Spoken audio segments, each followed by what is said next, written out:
Hi, మనకి ఇచ్చిన question ఒకసారి చూస్తే if A is to B equal to 7:9 and B is to C equal to 15:7, then what is the ratio of A is to B is to C? దీన్ని options ఏమి ఇచ్చాడో ఒకసారి గమనిద్దాం.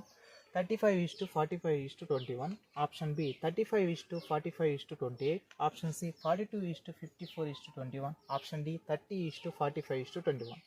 ఇప్పుడు దీన్ని మనం ఎలా చేయాలో సాల్వ్ చేద్దాం. ఓకేనా? A is to B is to C అడిగాడు.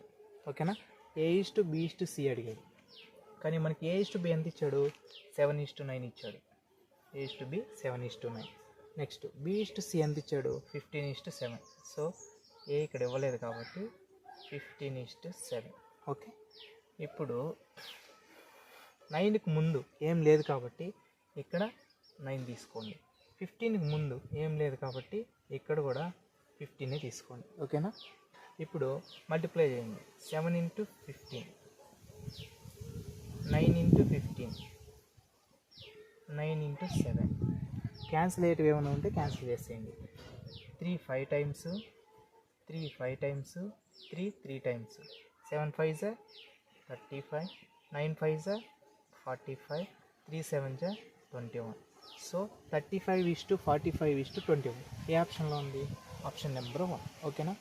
ఇది చేసే ప్రాసెస్ అందరికీ తెలుస్తుంటుంది, కానీ మనం ఎగ్జామ్లో చేయాల్సిన విధానం వేరుంటుంది.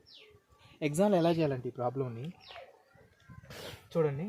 ఇక్కడ A is to B ఇచ్చాడు, B is to C ఇచ్చాడు. మనం అడిగింది కూడా A is to B is to Cనే. మనం అడిగింది కూడా వాడు ABCలే. కాబట్టి ఇక్కడ మనం బాగా గమనిస్తే ఇక్కడ A B Cలే ఇచ్చాడు, ఇవి ABCలే. ఆప్షన్లో కూడా మనకు ABCలే ఇస్తాడు. మనం కనుక్కోవాల్సింది కూడా ABCలే.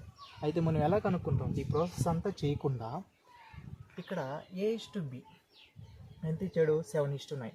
B is to C 15:7. So మనం ఎప్పుడైనా ఆప్షన్స్ వెళ్ళేటప్పుడు వెనక నుంచి వస్తే కొంచెం ఈజీగా ఉంటుంది అన్నట్టు. చూస్తే B is to C ఎంత అన్నాడు? 15:7. మనకు రేషియోలో ఏదైనా రేషియోని ఒకే నెంబర్తో డివైడ్ చేయొచ్చు, ఒకే నెంబర్తో మల్టిప్లై చేయొచ్చు. కాబట్టి B is to C అనేది 15:7 రేషియోలో ఉండాలి. కాబట్టి ఇక్కడ చూస్తే ఇది ABC, BC అనేది ఏ రేషియోలో ఉండాలి? 15:7. ఇక్కడ చూస్తే 3 15 టైమ్స్ 45, 3 7 టైమ్స్ 21 సరిపోయింది. Next A is to B ఎంత ఉండాలి? 7:9 ఉండాలి. ఇక్కడ A is to B అంటే ఇవి రెండు తీసుకుంటే 5 7 టైమ్స్, 5 9 టైమ్స్ 7:9 సరిపోయింది. కాబట్టి డైరెక్ట్ ఇదే మన ఆన్సర్. ఇంకా రిమైనింగ్ ఏవి చెక్ చేసినా రావు. ఓకేనా? ఈ విధంగా మనం ఎగ్జామ్ హాల్లో చేయాలన్నమాట. Next question, x is to y equal to 1:3 and y is to z equal to 1:2. Then what is the ratio of x is to y is to z? ఈ problem మీరు చేసి కమెంట్ చేయండి. Okay, thank you.